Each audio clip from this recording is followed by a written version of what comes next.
Blog Talk Radio, the world's largest online radio network.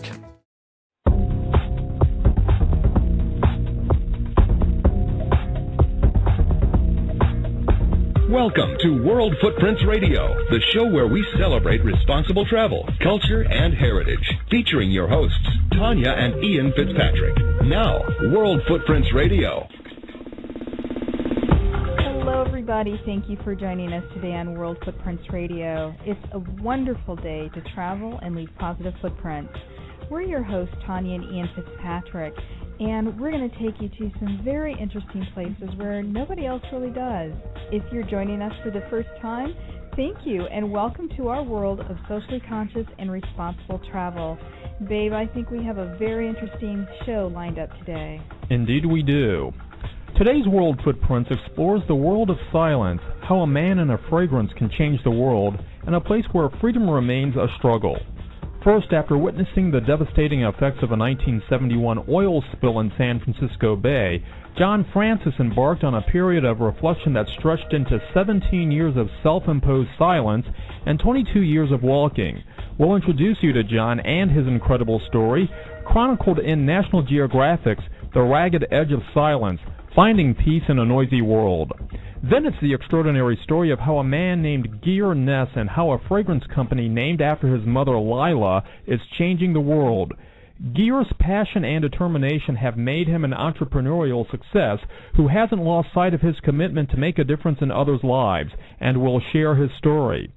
Finally, World Footprints welcomes back Cynthia Dial, author of How to Get Your Travel Writing Published. She recently traveled to Burma, also known as Myanmar, and she stops by to share what she experienced in this country struggling for democracy. We welcome your comments at any time about anything we're doing. Email us at comments@worldfootprints.com. And of course, please connect with us, which you can do from our website at worldfootprints.com. You can sign up and follow us in real time on our social networks like Facebook and Twitter, and also sign up for our newsletter, again, at worldfootprints.com. After witnessing the devastating effects of a 1971 oil spill in San Francisco Bay, John Francis embarked on a period of reflection that stretched into 17 years of self-imposed silence and 22 years of walking. Through this extraordinary odyssey, he mastered and learned to harness the incredible power of silence.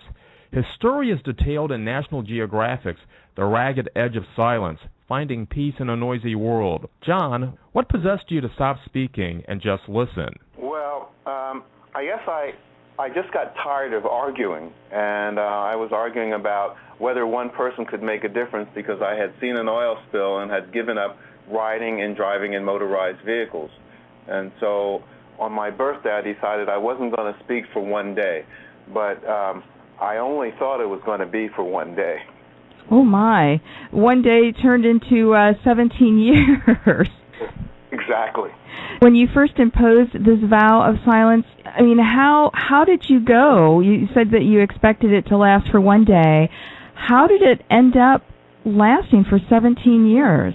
Well, it's like one step at a time. I hadn't expected it to be 17 years. I thought it was going to be a birthday gift to my community, who were very appreciative of me not speaking for one day because I spoke so much all the time that the one day I realized as I was not speaking that I hadn't been listening to the people around me. I would just listen just enough to think I knew what they were going to say, and then I would stop listening, and I might agree with them, or I usually would disagree with them, or figure I could say it better than they could, and then not listening before they finished always stopped communication.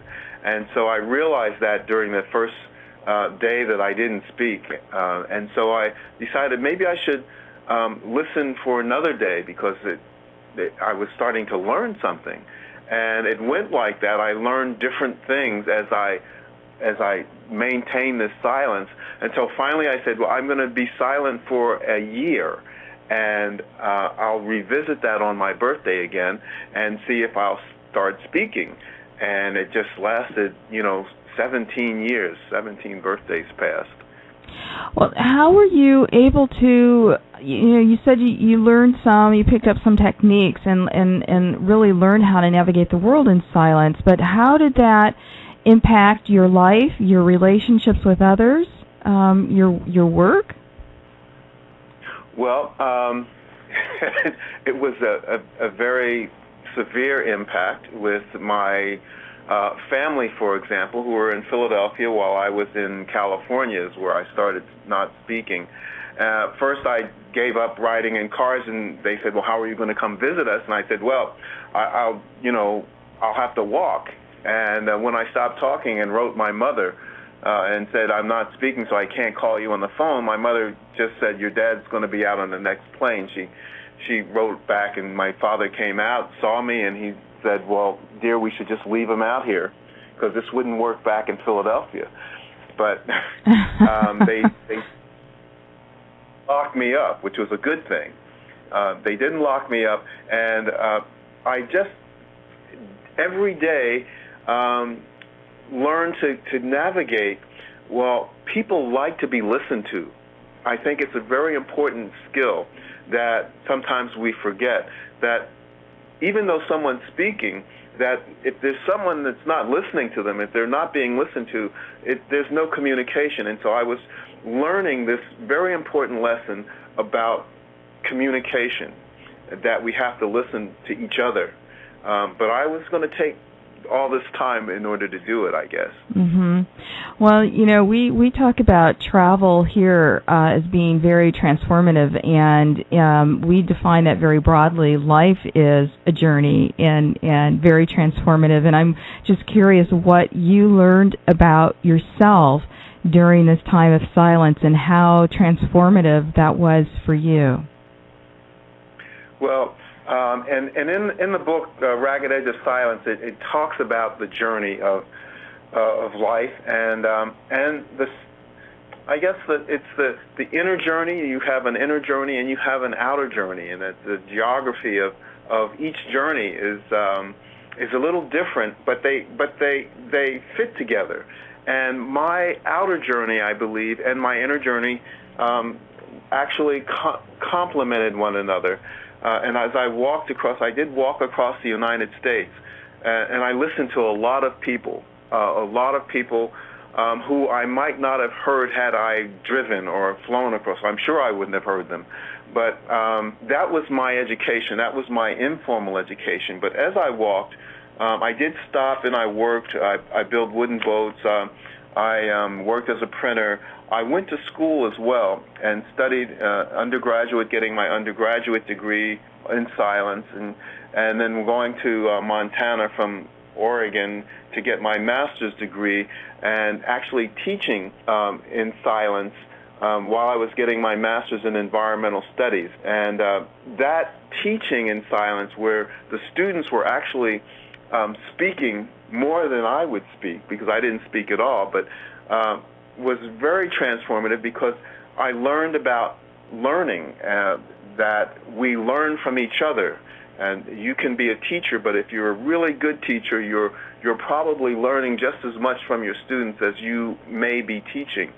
And I went on walking across the U.S. to get my PhD in Madison, Wisconsin, and then to the East Coast, where I began speaking in Washington, D.C. on the 20th anniversary of Earth Day, because I felt I had a message that I had learned along the way.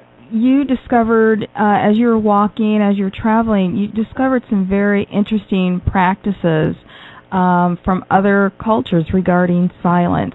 What are those things that you discovered? Well, there, of course, in all the major religions, silence, or the rule of silence, is something that's used in order to get to a place of some, an exalted place, or find a place where you can commune with the Great Spirit. In the tradition of the Native American people, they have that tradition to commune with nature, and nature being the Great Spirit, or part of the Great Spirit, a manifestation of the Great Spirit. And so being silent and listening, I think, is the key to understanding of ourselves and of that which is around us, which is unknown to us or kind of held away from us. But if we listen intently and we get to this place where we are listening and in silence, those things become known to us, and they're kind of ineffable. You can hardly explain them. You can only point in the direction of what it is. I know that you, through those 17 years, discovered some things, practical exercises that people can embrace to perfect the art of silence in their own lives.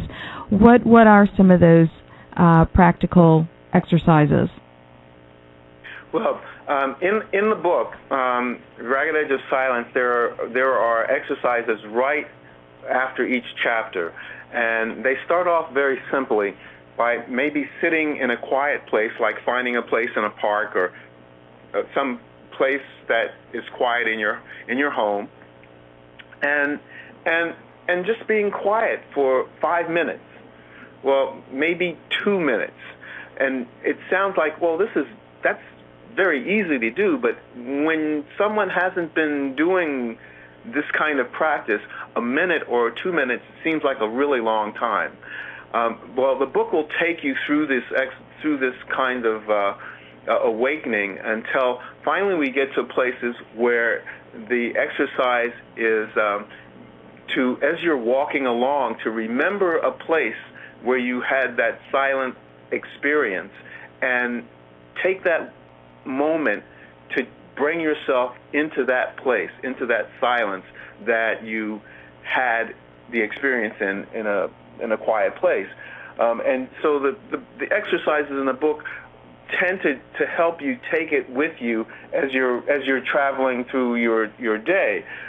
We get finally to a place where we're listening to each other, and we do an exercise, and I had a very dear colleague help me with this exercise, where we are listening to each other about the things that we might disagree with, but listening fully in order to understand and appreciate the person who's speaking. There's an exercise where someone is told not to listen, and another person is told to say what it is that's important to them. And after the time is up, they say, well, how did you feel? And they say, well, I felt terrible because this person wasn't listening to me. And then we reverse that and say, okay, now we're going to listen to that person.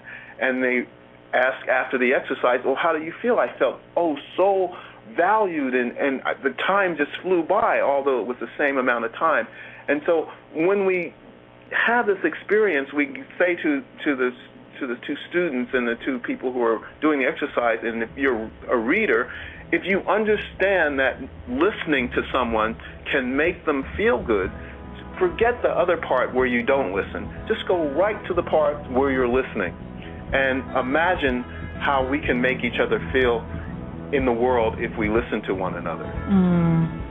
Very, very powerful, John, and I thank you so much for joining us today on World Footprints and sharing your personal journey with us. And for our listening audience, we do have a link to your book on your guest page and on the show page at worldfootprints.com.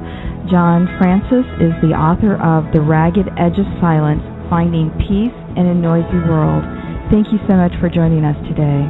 Thank you very much, Tonya. After the break, fragrance entrepreneur and humanitarian Geir Ness and his journey. So when people ask me where I was from, when I said Norway, they say, don't you have a own fragrance in Norway? And then I found out we never had our own fragrance. So I started to think about, wow, maybe I should do this myself. And that's how I come up with the idea of creative fragrance. But from having an idea to doing it is two different things. Next on World Footprints Radio. Hi, my name is Emmeline. I'm from Korea. I love Footprints Radio.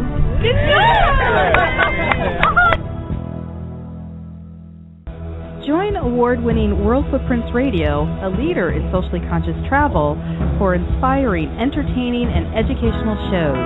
Meet well-known guests like Bobby Kennedy Jr.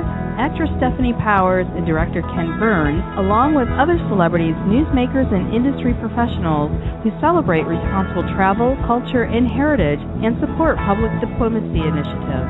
Travel with us to unique places around the world and join us on our efforts to raise awareness about environmental, conservation, and human rights issues, and learn what you can do to leave positive footprints one step at a time. Also, visit our interactive and informative website at worldfootprints.com. For the latest and last-minute travel deals, visit the worldfootprints.com travel portal to find exclusive, non-published sales on travel. Our dynamic travel deals page updates daily with the latest sales from our partners. You can't find these deals anywhere else, and we've seen sales for $9 per night for hotels and $49 airline tickets. So stop by worldfootprints.com to see where you can go for less. Also, make sure you visit the travel marketplace for sales on travel essentials and services. Hi, my name is Tonya Sarah. I am from Samoa, and I really love the World Footprints Radio, and I love this family that talk to me like friends to me. You're listening to World Footprints Radio, awarded as the best travel audio podcast by the North American Travel Journalists Association. Here's Tonya and Ian Fitzpatrick. Welcome back. I'm Ian Fitzpatrick. Geographic is the founder of the Laila Perfume Company, a company whose fragrances can be seen nationwide on the shelves at many high-end stores. But Gear's story is more than about his perfume company. It's about a man with incredible determination who achieved success but who never lost sight of his commitment to make a difference in others' lives. During the course of our conversation with Gear, he talks about his good friend and fellow Norwegian, 9-time New York Marathon champion, Greta Weiss, with whom he joined forces to battle cancer.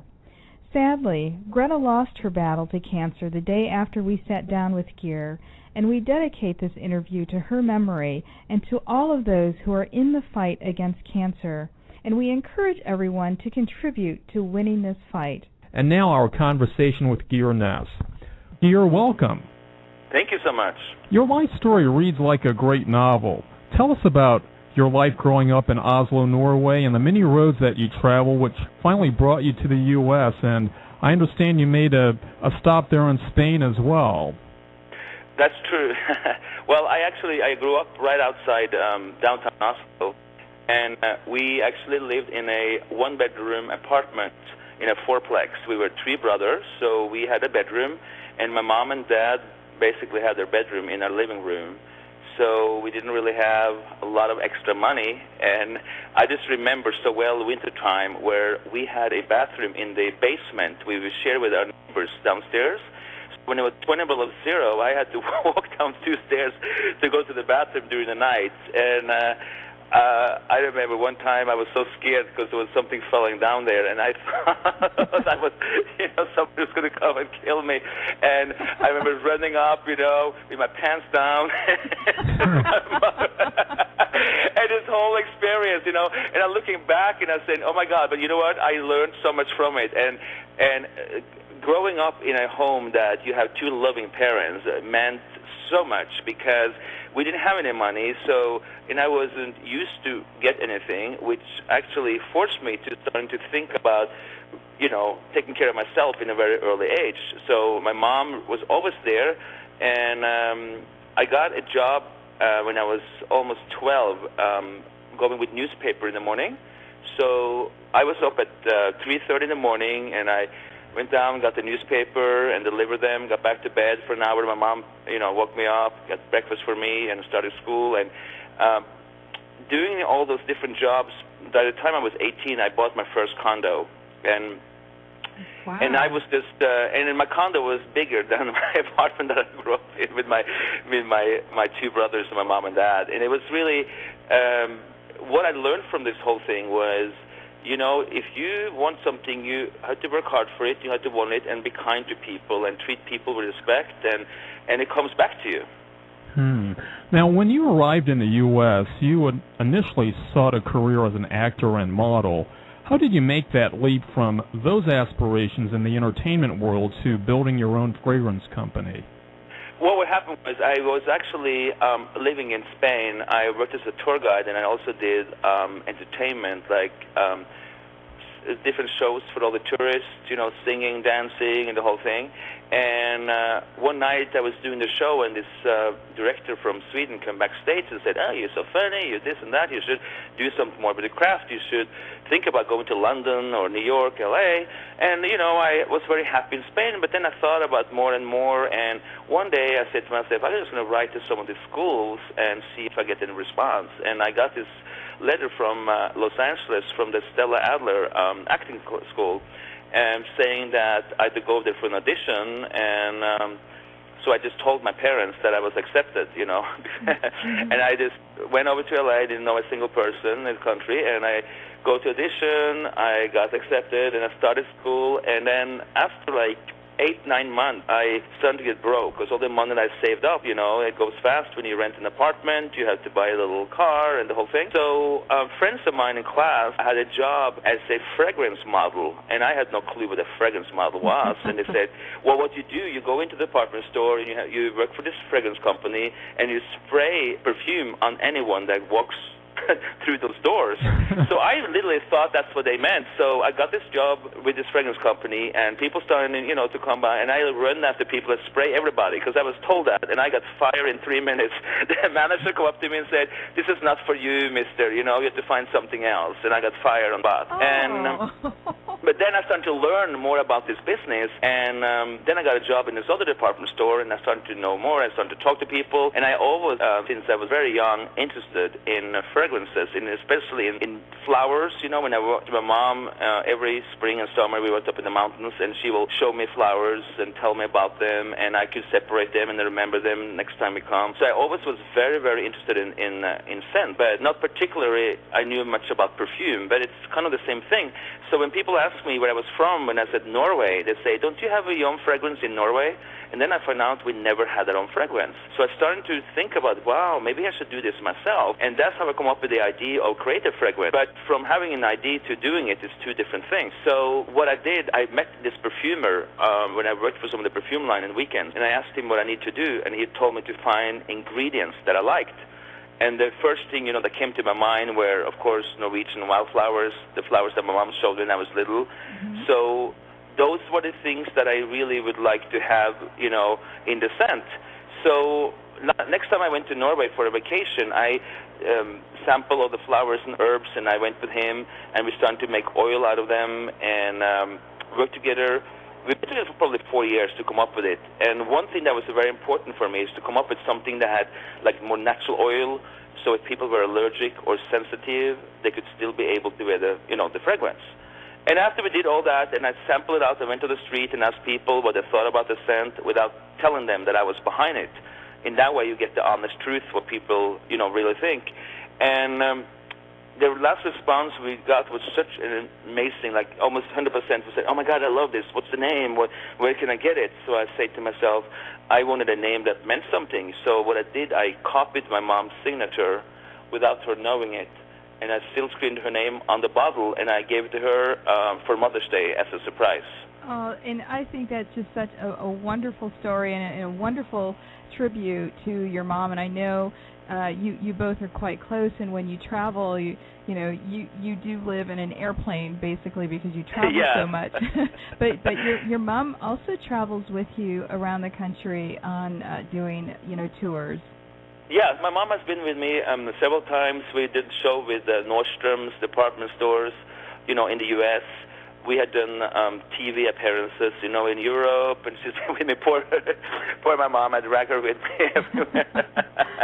But, it's been great because I think, doing all this, we had also inspired other people that has a dream that can do it. And, and also what I learned from my mom when I grew up, and I wrote actually a little book about, a little pocket book that I sell at Disney.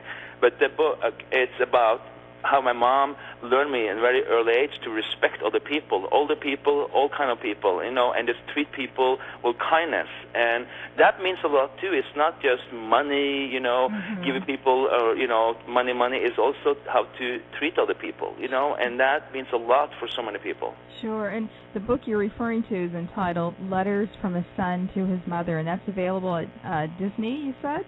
Yeah, I'm selling it right now exclusively at Disney in Orlando and also online, at Laila.com. Okay. And yeah, a lot of people have read it. It's just a small pocket book, but it's a lot of stories. Like one of the stories that I think I just want to tell you if you have time, it's the job I got in Spain because when I was 20 or 19, I always want to go to Spain. I saw a picture of Spain, and it was like palm trees, the sun, and and since I started working when I was very young, and working hard and have all these dreams, I said to myself, I want this job in Spain.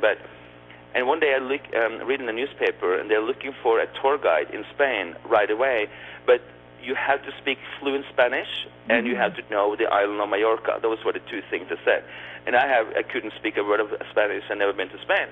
But I showed up in this interview in downtown Oslo with hundreds of people in line, to interview for this job. And I walk into to this meeting room, and this woman sitting there, and she interviewed me, and she asked me all these questions about, so you've been there? I said, oh, yeah, I basically grew up in Spain. I can speak fluently and all that. And then she said, okay, your next interview will be with the Spanish teacher. So I go into the depth of the room, and thankfully, the Spanish teacher didn't show up. There was something happening in the traffic, whatever. So the interviewer said to me, okay, I'm going to mark it down, from a scale from 1 to 5, that you speak it fluently in this interview report. I said, okay. And I didn't think about it more. I said, well, I probably didn't get the job. And 2 days later, I got a phone call that I actually got the job, and I had to leave to Spain the next day. So I ended up in Spain in the night. It was like midnight. It was so dark, and two of the tour guides picked me up at the airport. They take me to a motel and told me that the next morning I had to be in an information booth at 5 a.m. to answer questions for all the people, what they have. And all those people that I was going to talk to were from Sweden, Norway, Denmark, or Germany. So they weren't, Spanish tourists. It was all people from Scandinavia. So in the morning at 8 o'clock, this family came over to me and said, from Sweden, and the dad said to me, I'm so excited. We're going to be here now for 2 weeks. It's that first day, and we want to go to a place that is not a lot of tourists. Where should we go? And I was staying there, looking at the map, and I know from a map where you see a lot of greenery. That means there is a lot of trees and beautiful. So I'm looking at this map while I'm talking to them, and next to the map, it says something about this famous restaurant that is on this side. So I told them, you have to drive very carefully. The roads are very, very narrow. And when you come to this restaurant, it's my favorite. They have a great paella, and I read about this when I talk to him. The woman's name, Gloria, and her specialty. And when I go there and have lunch, she will love it. It's my specialty. And I wrote down for him and whatever and all that. And then he wanted to have rent a car. And this is like 17 years ago, and at that time, a lot of people in Spain didn't really speak a lot of English, so I had to do this in Spanish. I had to call up this rent-a-car company and try to get this car coming to pick these people up. So I dialed this phone number, and the guy said something, in Spanish, and I could see that car was coche, and, now, ahora, a couple of things that I saw how to, pronounce it. So I talked to this company, and they said, well, whatever, and I say back, okay, hotel, ahora, and then they hang up, but I continued, pretend that I was speaking Spanish still, and said, oh, sí, claro, no, boom, and the guy said to me, oh, my God, I can't believe you can speak this language. I said, well, in this job, you had to manage everything, and the car came after like 20 minutes, thank God, and they left, and then a few months later, and after that, I started to, learn pretty quickly how to manage all this. 2 months later, I got a call from my boss in Palma, which is the capital on the island of Mallorca, that I had to come in right away for a meeting. So I thought I was going to get fired. So, I got in there, and I walked in, and the secretary gave me this letter, and she said, please read this, and then he will be ready for you. So I started to read this letter, and it says, to so-and-so, we went to Spain for the first time, and we met this Norwegian guide, Geir, and we had never met anybody with so much knowledge, of this island. And we had the best trip the first day, it was just wonderful. We got the best, lunch. We got this place, and we got this car, and on and on. So my boss, when I walked over to his boss, he gave me some keys and said, Gear, tomorrow you're promoted. You're going to take over basically half of the island. You're going to have, your condo, you get a car. I have 30 people under me. I'm going to have a new meeting with all my staff tomorrow. Oh, my gosh. So he promoted me. And it was just because I believed in myself, and I was crazy enough to doing this, and you can do it. So that's one of the story in that book is about how I dealt with things when I grew up and how to, doing things differently. Yeah, and that's one of the things I love about your story, just your sheer determination, your strong belief, and we see this over and over again, in reading your story. I know that you spent nearly every dime you had and sold nearly all of your possessions to launch Laila, and it was your acting skills that you put into place and creativity that allowed you to create a huge buzz at your first launch in Nordstrom's, and that's such a funny story. I'm going to ask you to share that with us. I can tell you quickly that story too, because I think that will motivate people to do. I finally got in 100 bottles. I think it was at Nordstrom in one store in Beverly Hills. And they have it on consignment, so they said, okay, you have like 4 months to sell this, and if you don't sell them, you have to take them all back. So I said, okay, no problem. And this was the day before Mother's Day. I'm going to have my fragrance in there. Garage sale, and I bought a suit for $5. And at the garage sale, there was a red carpet laying there, so I got that I got that for free. And then I called up a friend of mine in Clapper, and I asked him if he can come and take picture of me and pretend that I was a big star. And he said, sure, I can do that, but I'm not filming the camera, but nobody knows that. I said, just come and flash and make it happen.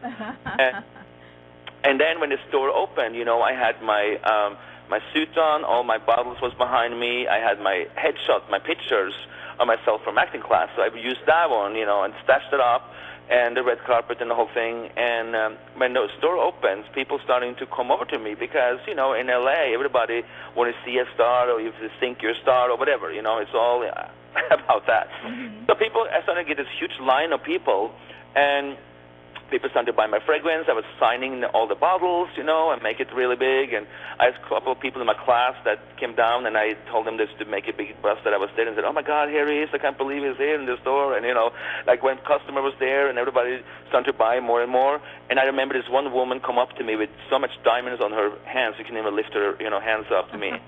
She looked at me, and she looked at my suit, and she goes, darling, I love that suit. That must be from Europe. And I bought it like 5 blocks away in a garage sale, and I was just smiling. And so in an hour, I've sold out all the bottles, and I got like 30 people on a waiting list.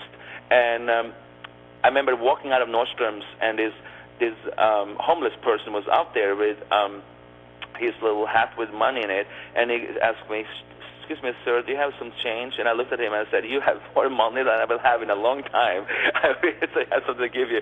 So this homeless person had more money than me, but, it's all an illusion. You see this guy coming out with a suit, and it looks like you have all this thing. And then I walked in my car, which I parked 5 blocks away, because there was like a little, the Renault car, the Le Car, this little box car. Yes. I bought that for $500, and I parked it so far away so nobody could see me, and I took the suit off, and I started to feel something, because I couldn't dry clean. I didn't have money to dry clean my suit, and I bought it in a garage sale, so you can imagine how nice that was to wear. And at that time, I was a seat filler for Star Jones. She used to have a talk show way before The View and all that. She had a little talk show. Mm-hmm. So I was a seat filler. They paid me like $25 or $30 a day to sit there and applaud, in the audience. So that was my other job. After that, I was like a star at Nordstrom. I jump in my car, put on my, and a shirt and another pair of jeans, and drive over to her studio to be a seat filler for her. So I did all kind of jobs in between, until I built up my business. So it's kind of funny to see, you just have to go for it and not be afraid of doing things and think outside the box. Mm-hmm.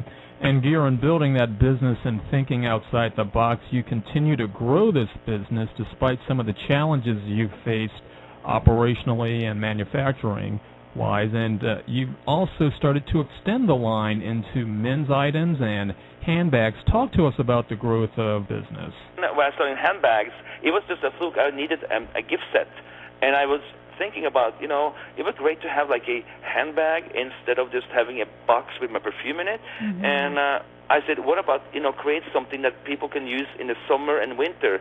So I started to do some drawing, and I designed a handbag that was reversible. So you looks like two different bags, but it's the same bag. So you can reverse it, so you have two bags in one. And that was such a huge success when I started with Nordstrom. So now we're doing two different ones a year, and I also work, for some of the fashion weeks in Europe. So I design handbags there, and I'm using them, and they're becoming a success. But I only make them once and then sell them out, and then it's the next season. So though I was just at Nordstrom this week in Tampa, Florida, and we sold out in like 15 minutes, like 100 bags. They were gone because people really see there's something different that you can't really get anywhere. So, and then I expanded it to, lotion. I do a serum, deodorants, bath and shower gel. I have a whole line. The men's fragrance I named after myself because I couldn't come up with a better name than Gear. So, well, it says it all. And you touched on something that I know is very important to you, and it's something that we love about you, and it's your commitment to give back. I mean, you remember what you went through, how people helped you, and you've remained committed to helping others. And in fact, you and I on a board for I Am for Kids Foundation, and so you're very involved with various charities. Talk about the charities that are really dear to your heart in the work that you've been doing for other causes. Well, I worked. A couple of years ago, I had contact with Susan G. Komen, which is huge especially for breast cancer. And I created a pink bottle with pink packaging, so 10% of all the sales was going to her. And while I was doing that, I had so many people around me, and we all know somebody that had cancer. And I wanted to be more involved, see what little I could do.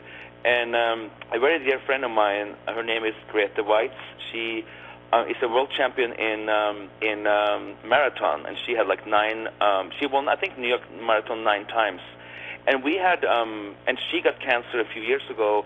We were sitting in Norway having lunch, with, and I said, I want to do something, with the organization, and her organization called Active Against Cancer.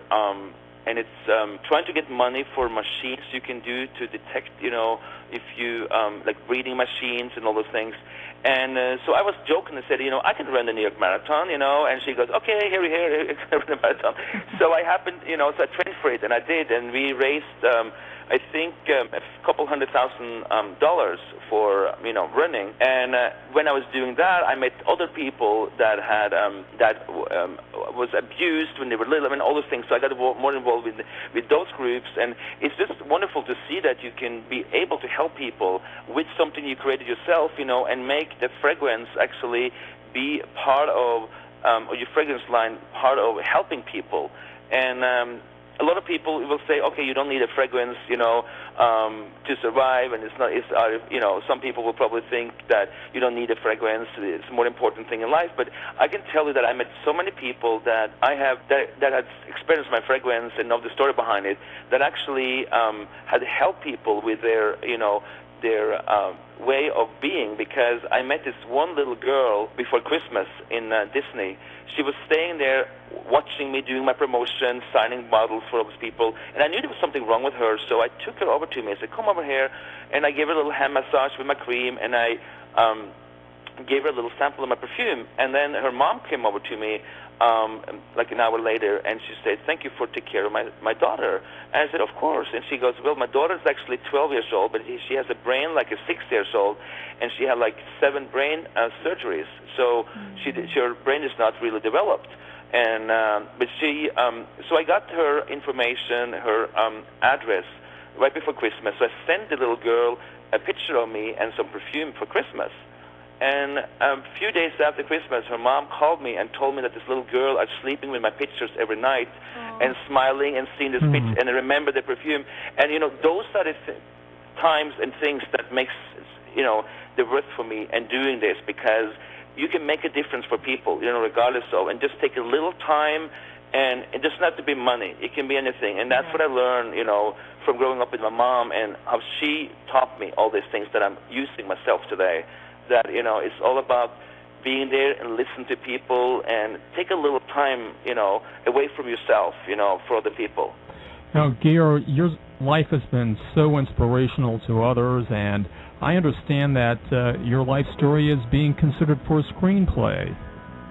Yeah, that's right. I have talked to actually several studios about that, and they thought it was so fascinating, and also a lot of things we didn't talk about, a lot of craziness that happens in between, and things that have happened, a lot of fun stories that they really would like to go ahead more. We've been actually working on some of them for a while, so hopefully soon that will happen, that people can really be able to go to the movie and see the story with somebody, to inspire people and also laugh and have fun, and hopefully they can learn something from watching it. Entrepreneur, humanitarian, Geir Ness, thank you for being with us today on World Footprints Radio. Oh, thank you very much for having me. Up next, travel writer Cynthia Dial takes us on a journey to Burma. As a guest in the country, you are as well. I really didn't even notice it. Now, it's quite interesting because anything that's printed, like the airline magazine, has kind of this manifesto in it. Next on World Footprints Radio. Hi, my name's Catherine from France, and I love listening to World Footprints Radio.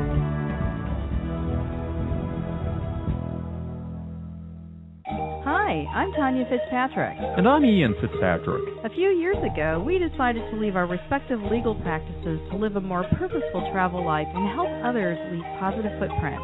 World Footprints was born and was quickly recognized for its award-winning journalism. We've covered events from the Olympics to a Titanic expedition, and we've discussed conservation, environmental, and public diplomacy initiatives. Join us for award-winning radio and visit our website, worldfootprints.com, for daily travel deals and comprehensive travel information.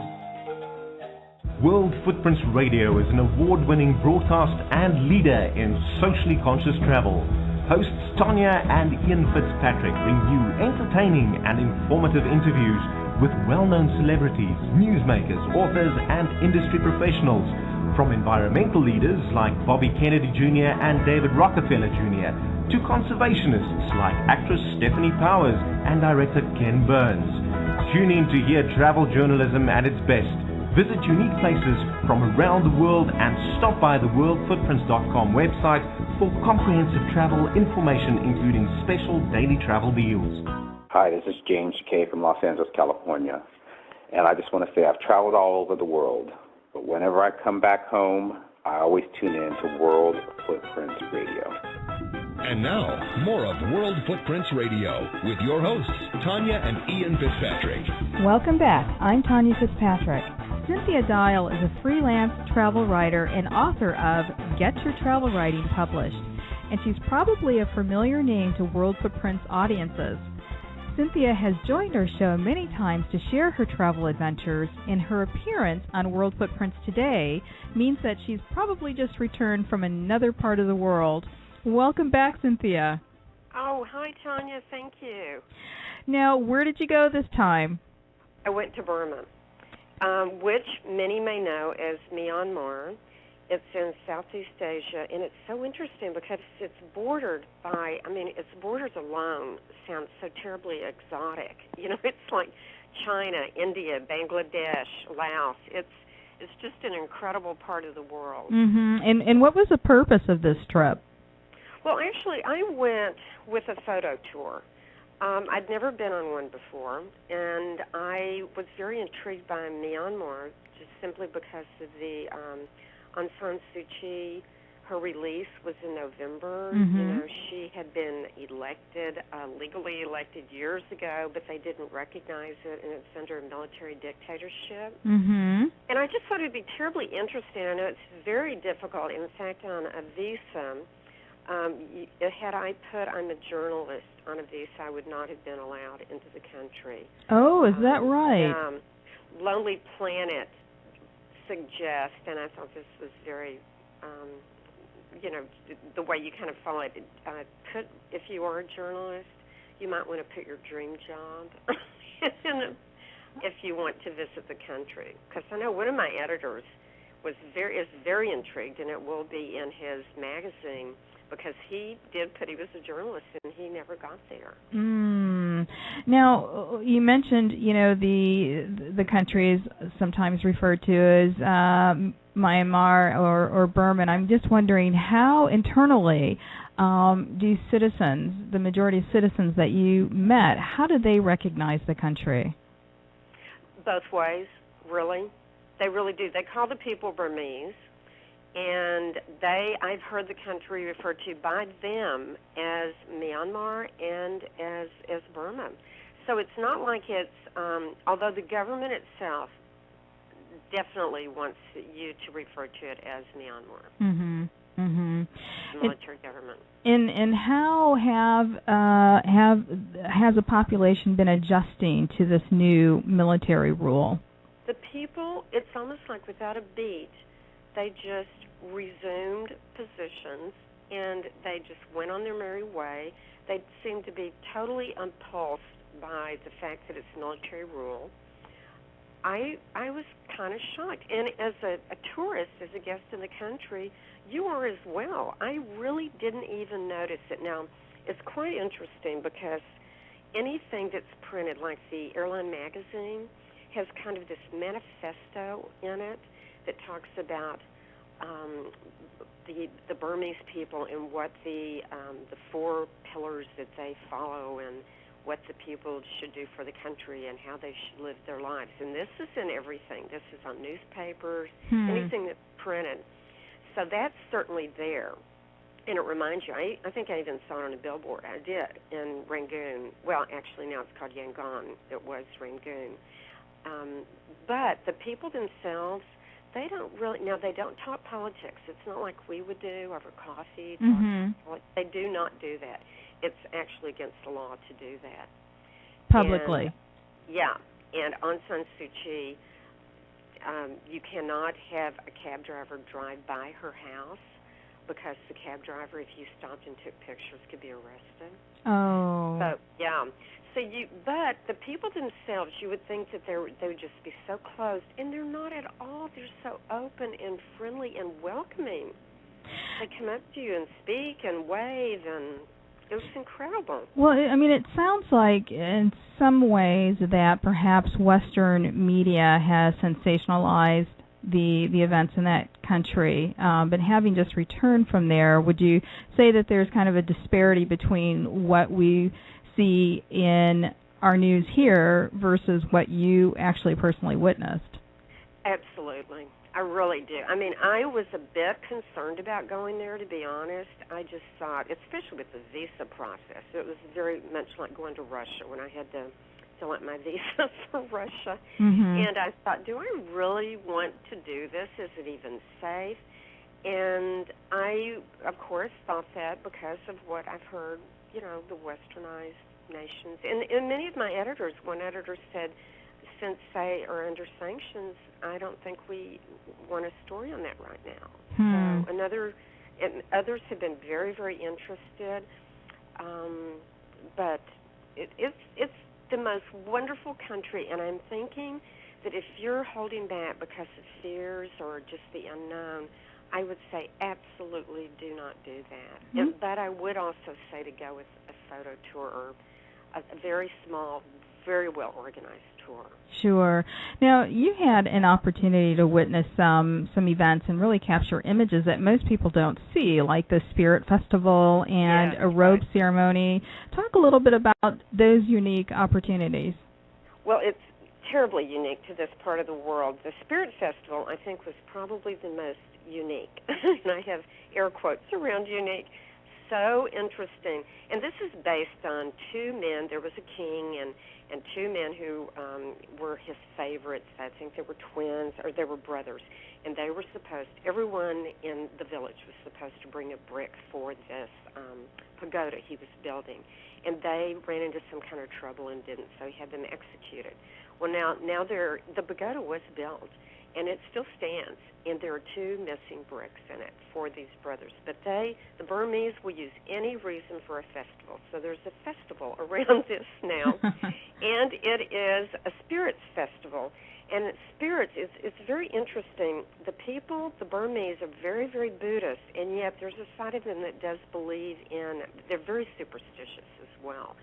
And spirits are supposed to be able to kind of, they're mediums. They act as mediums to those, to an upper being who can, influence whether your child does get the highest grades in school, or whether your business flourishes, or whether your marriage really is a very happy one.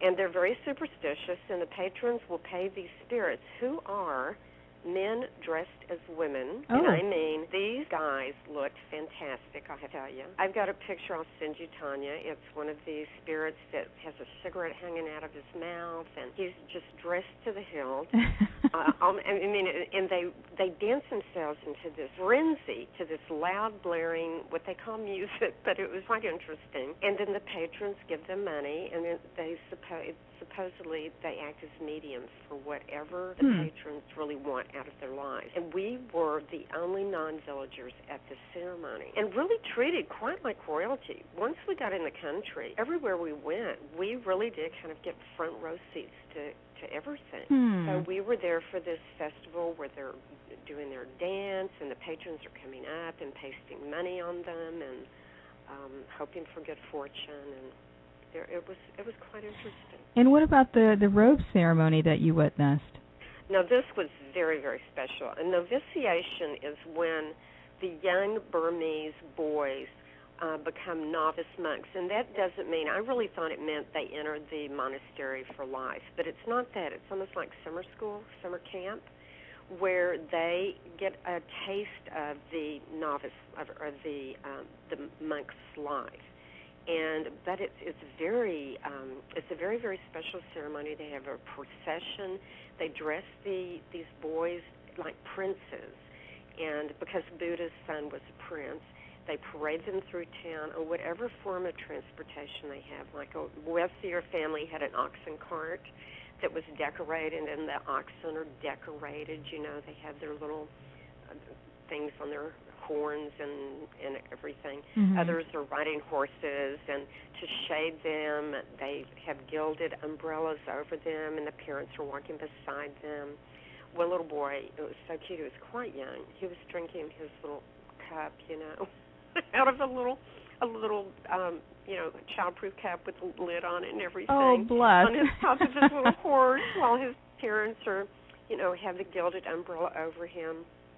And they parade to the pagoda, and then the boys get dressed in their regular clothes, and we have pictures of them wrestling with each other, like little boys, like boys are going to do. Mm-hmm. Then they go through the head shaving ceremony, which is very, very solemn. The parents are on either side of him, kneeling down, and they're holding the cloth, and then the monk shaves his head, and the hair drops into the cloth.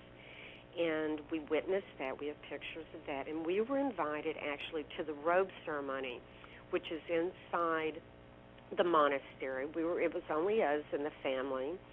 And they do the prayers, and the boys are supposed to it says, beg permission to become novices. And then they show them the proper way to do the robes, and they tie the robes around them.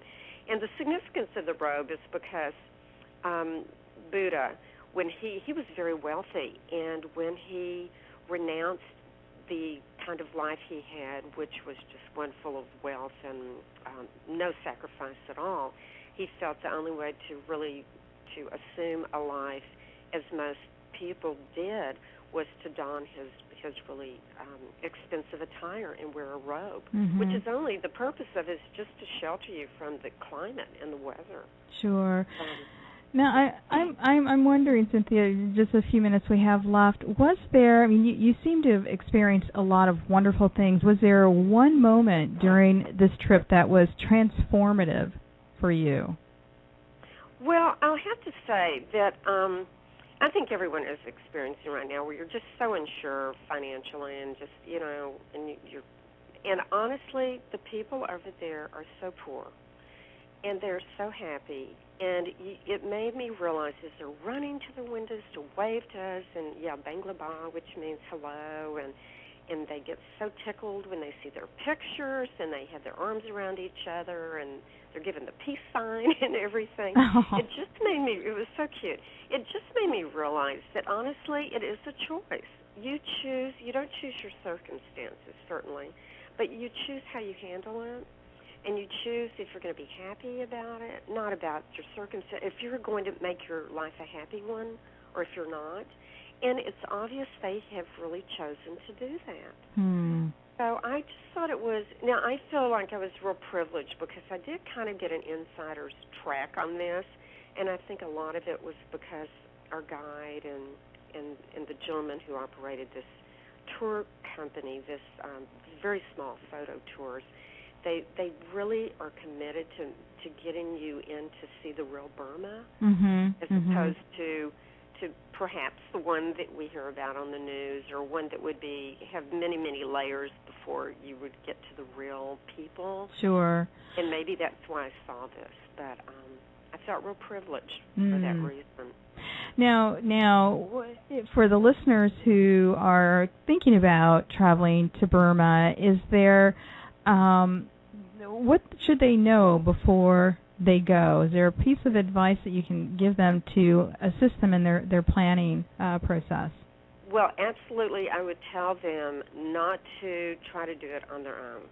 I really wouldn't. And I'm a firm believer in traveling on my own and being very independent. I just do that. That's the best way to do it. Hook up with a very small tour operation you really trust. Do your research. I found one that I felt comfortable with because I wanted it to be Western run, and I did know I wanted a photo tour, but I knew that I wanted luxury, which didn't mean that you're going to be staying in, Mandarin Orientals or anything, but luxury in Burma is something that I think you perhaps want. Is there one thing that visitors to Burma or Myanmar should do while they're there? Is there like one thing that they have to see from your perspective? Absolutely, Bagan. And Bagan is known for its, at one time, 4,000, today about 2,000 pagodas.